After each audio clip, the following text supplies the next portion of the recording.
En 1947, Otis Carr a achevé la mise au point d'un engin volant fonctionnel, en forme de soucoupe. À la fin des années 1950, il a construit plusieurs autres machines volantes.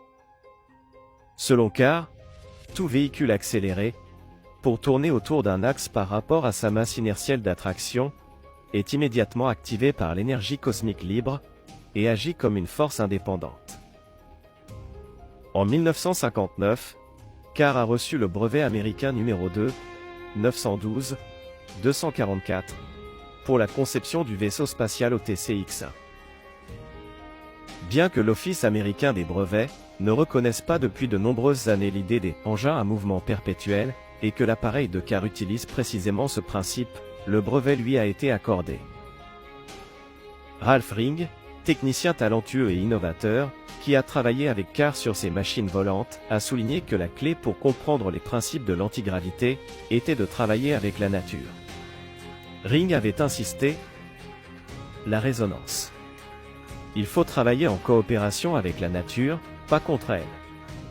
Il décrit comment les disques du modèle sont mis en mouvement, et lorsqu'une certaine vitesse de rotation est atteinte, un effet intéressant se produit, le métal devient comme de la gelée. On pouvait y enfoncer le doigt. Il a cessé d'être solide. Il s'est transformé en une autre forme de matière, comme s'il n'était pas entièrement présent dans cette réalité. C'est inimaginable, l'une des sensations les plus étranges que j'ai jamais ressenties. Cependant, comme c'est généralement le cas pour les inventeurs dont les découvertes pourraient libérer l'humanité, Carr a été reconnu coupable en 1960 d'avoir vendu des actions non enregistrées. En janvier, il est accusé de fraude. Et en 1961, des agents des services secrets se présentent à la porte de Carr. Dans une interview que nous connaissons déjà, Ralph Ring raconte l'histoire comme suit. Ils sont entrés avec leur équipement de raisonnement et ont dit « Maintenant, vous allez vous taire ».